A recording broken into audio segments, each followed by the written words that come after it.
Hey guys, welcome back.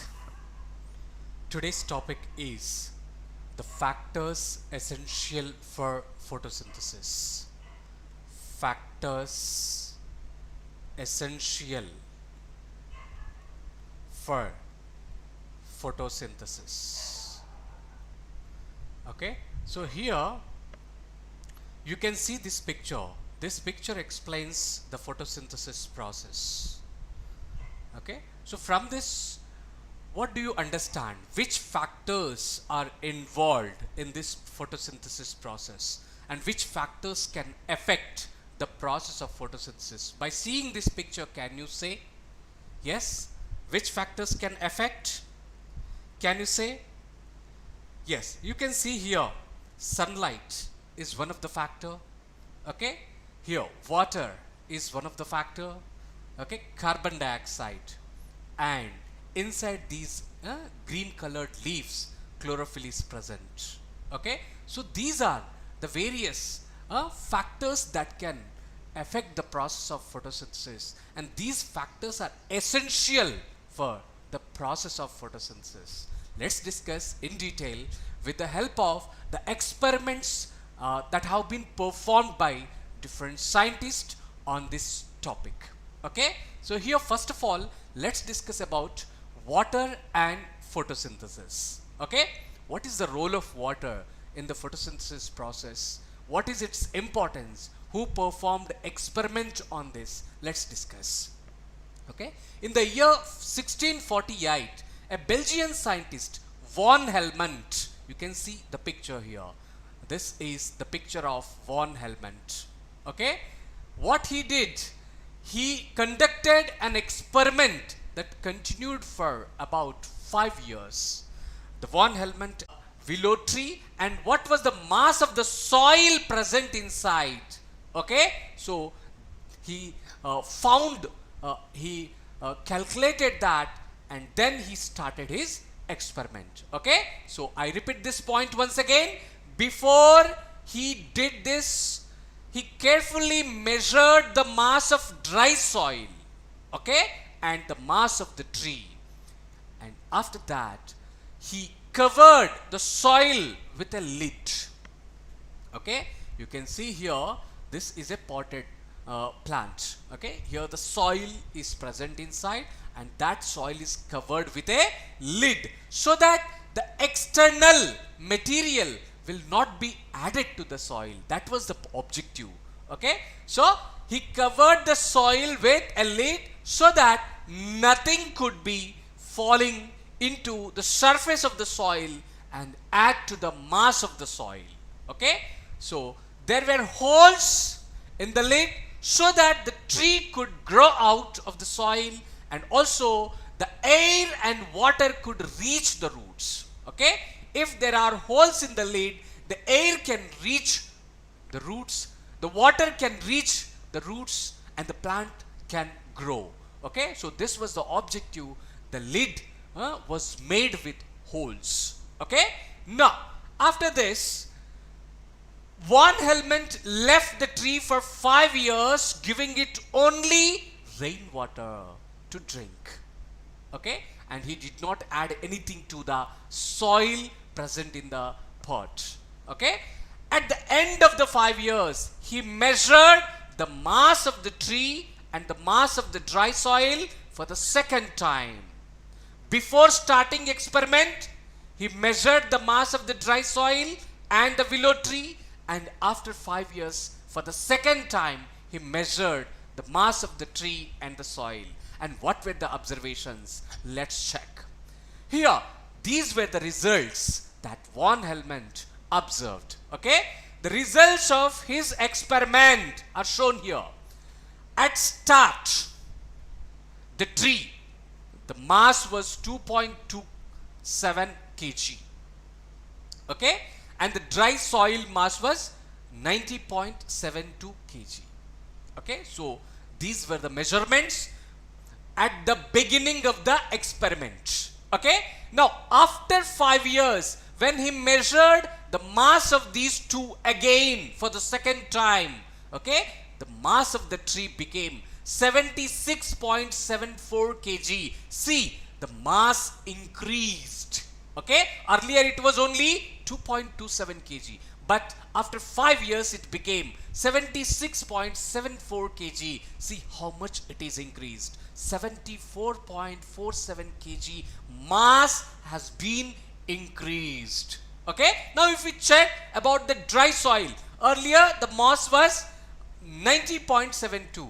After 5 years it is 90.66, little bit decreased. Okay, there is a little bit decrease. How much?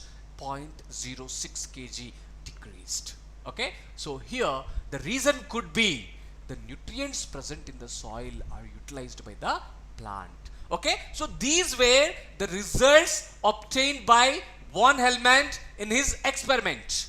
Okay, now based on his experiment, what were the conclusions? Okay, so von Helmont arrived at a result that the substances needed for the growth of a plant do not come from the soil only.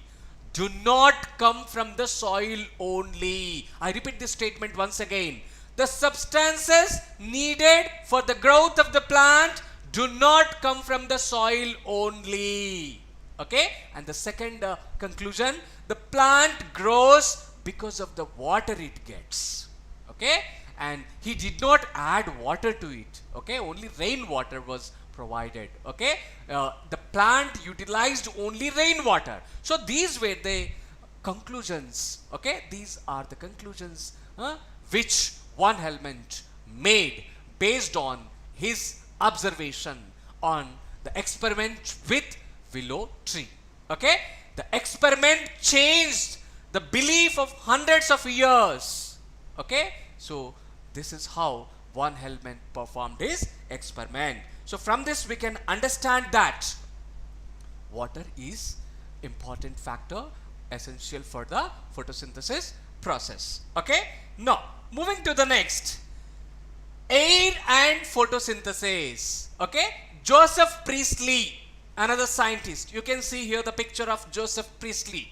Okay, in 1770 performed a series of experiments that revealed the essential role of air in the growth of the green plants. Okay, so essential role of air in the growth of the green plants. So this was explained by Joseph Priestley. Okay, oxygen was discovered by Joseph Priestley in 1774. One of the important questions for your exams: who discovered oxygen? The answer should be Joseph Priestley. Okay, Joseph Priestley discovered oxygen in the year 1774. The name oxygen was coined later by another scientist called Lavoisier. Okay, Lavoisier coined the name, the term oxygen. Okay, that was coined by another scientist, Lavoisier, but it was discovered by Joseph Priestley. Okay, now moving to the next, here Priestley observed that a candle burning in a closed bell jar soon get extinguished. Okay, you can see here the picture. This is a closed bell jar. A candle which is burning inside this closed bell jar will soon get extinguished. This is extinguished. Okay, now so this was the observation of Joseph Priestley. Okay, next, similarly a mouse would soon suffocate in a closed space of bell jar. Okay, suffocation, there will be a breathing problem without oxygen. Okay, so it will suffocate in a closed space of bell jar. So this is how the mouse which was placed in bell jar will soon get it suffocated and it will die. Okay, so this is because of the absence of oxygen inside. Okay, now if you look here, when he placed a mint plant in the same bell jar, he found that the mouse stayed alive. Okay, and the candle when lighted from outside continued burning. You can see here this another picture when a mint plant was placed inside. Okay, here what did he observe? The mouse stayed alive, okay, and the candle, okay, was burning again. Okay, the candle when lighted from outside continued burning, and the mouse stayed alive when the mint plant was placed inside the same bell jar. So this was the experiment conducted by Joseph Priestley. Now, based on the experiment, what did Priestley confirm? Let's discuss. Gaseous exchange was going on. Okay, it means which gases? Oxygen and carbon dioxide. During respiration, oxygen is utilized. Okay, carbon dioxide is released during respiration process. And during the photosynthesis, opposite. Okay, oxygen will be released and carbon dioxide will be utilized. So both are the opposite phenomenon, respiration and photosynthesis. Okay, so gaseous exchange was going on. The gaseous exchange between these two gases. Okay, plants were giving out a gas that supported burning. So which gas will support burning? That is nothing but oxygen, and was essential for the survival of animal. Which gas was essential for the survival? Again, oxygen. Okay, so plants were giving out a gas, and that is nothing but oxygen. Plants release oxygen during photosynthesis process. Okay, now massive amounts of gases exchange occur through the stomata as long as they are open. Where are the stomata present? They are present on the leaf surface. Okay, so here stomata are the tiny pores. Okay, these tiny pores are present on the surface of the leaf. Okay, so through these tiny pores, gaseous exchange take place. Oxygen is released, carbon dioxide is utilized during photosynthesis, and during the respiration, oxygen is utilized, carbon dioxide is released. Okay, so this is how through stomata, the tiny pores present in the surface of the leaves, gaseous exchange take place. Okay, plants also carry on gaseous exchange through loose tissues in the stems and roots. Okay, the stomata are present in the leaves. Then what about the roots and stem? Do they have stomatal pores? No, they do not have stomata. Okay, so the loose tissues present in the stem and roots, they play important role in gaseous exchange. Okay, so this is about the importance of air during photosynthesis. So air, especially the gases like carbon dioxide, is essential for photosynthesis process. Now moving to the next, the another factor that is essential for photosynthesis is light. Okay, light and photosynthesis. Using a similar setup as the one used by Priestley, but by placing it once in the dark and once in the sunlight. A Dutch scientist called Jan Ingenhousz, you can see the picture here, Jan Ingenhousz, showed that sunlight is essential to the plant process that somehow purifies the air fouled by the burning candles and the breathing animals. Joseph Priestley used burning candle and breathing animal like mouse in a bell jar experiment. Okay, here Jan Ingenhousz used a similar setup but placed once in the dark and once in the sunlight, and he showed that sunlight is essential for the process that somehow purifies the air. Okay, so this was about Jan Ingenhousz. Okay, now here in an elegant experiment with an aquatic plant, Hydrilla, name of the plant, important. Aquatic plant, it is found in water, Hydrilla. Okay, Ingenhousz showed that in bright sunlight, small bubbles were formed around the green parts, while in the dark they did not form. Okay, when there was a light, okay, bubbles, okay, small air bubbles were formed. Okay, now where they were formed? Green parts of the plant. Okay, which plant? The name of the plant was Hydrilla. This was in presence of sunlight, but in absence of light, when there is a dark condition, no air bubbles. Okay, now no air bubbles were observed around the green parts of the plants. Okay, I repeat this once again. In an elegant experiment with an aquatic plant, Hydrilla, Indian House showed that in bright sunlight, small bubbles were formed around the green parts, while in the dark, they did not form. Okay? Later, he identified these bubbles to be of oxygen. So, oxygen is released during which process? Obviously, the photosynthesis process. Okay? Hence, he showed that it is only the green parts of the plant that could release oxygen during this process. Okay? Now, after this, let's discuss here. It was further confirmed when T.W. Engelmann, okay, another scientist, you can see the picture here, T.W. Engelmann, okay, in early 20th century detected the point of maximum rate of photosynthesis. Okay, so what is the point at which the maximum rate of photosynthesis take place? It was, okay, observed, it was confirmed by another scientist, T.W. Engelmann, in the early 20th century.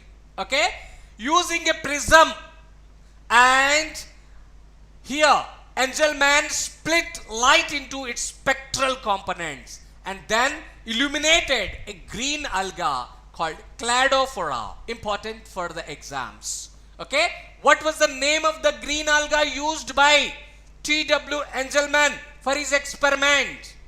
The answer is cladophora. It is a green alga. Okay, now, so using a prism, Engelmann split light into spectral components and then illuminated the cladophora placed in suspension of aerobic bacteria. Okay, there is a suspension of aerobic bacteria. Okay, and in that suspension of aerobic bacteria, a green alga cladophora was placed and it is illuminated with the light. Okay, he split the light into the different spectral components and illuminated this plant called cladophora. It is a green alga. Okay, now after this, the bacteria were used to detect the sites of oxygen evolution. The bacteria were used to detect the sites of oxygen evolution. Here, the bacteria, which type of bacteria were used? Okay, aerobic bacteria. Aerobic bacteria need oxygen. Okay, so the bacteria were used to detect the sites of oxygen evolution. He observed that the bacteria accumulated mainly in the region of blue and red light of the split spectrum. So this is one of the very important concept for exams. Okay, so at blue and red regions, okay, maximum photosynthesis take place. Okay, that is the reason, okay, these aerobic bacteria accumulate around the regions where the oxygen is evolved. Okay, and those regions were at the colors like blue and red.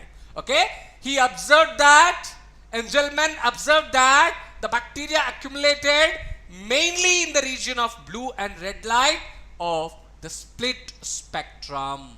Okay, after this, the next one, this led to more studies on effect of light on photosynthesis and the role of different colored compounds called pigments in plants. Okay, so pigments, they absorb light energy during the process of photosynthesis. Okay, now these are the colored substances. Now next, the utilization of light energy during the photosynthesis process. So more studies on these areas were resulted in the later stages. Okay, now after this, Ingenhouse wanted to find out more about photosynthesis and carried out several other experiments. So who carried out several other experiments?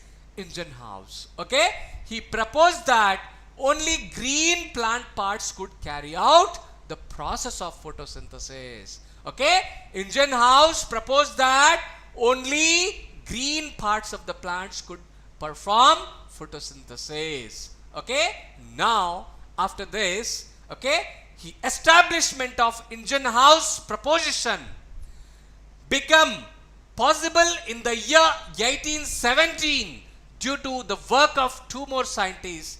They are Pelletier and Caventou. These are the two other scientists. Okay, they also did experiments, and the establishment of Ingenhouse proposition that only green parts of the plants, okay, they are performing the photosynthesis. Okay, here Ingenhouse proposed that only green plant parts could carry out the process of photosynthesis, and this was, okay, establishment of Ingenhouse proposition became possible in 1817 due to the work of these two scientists, okay, Pelletier and Caventou. Okay, and they obtained an extract of the green colored substance, named it chlorophyll, meaning green leaf. Okay, so very important for exam. Okay, so who obtained the extract of green colored substance? The answer is Pelletier and Caventou. Okay, now they obtained this green colored substance, named it as chlorophyll, meaning green leaf. Okay, so it was also found that pigments in addition to chlorophyll, like carotenoids, phycobilins, could also be aiding, they also help in the process of photosynthesis by passing on the energy of sunlight trapped by them to chlorophyll. So what are the different pigments? Along with chlorophyll, what are the other pigments that play important role in photosynthesis?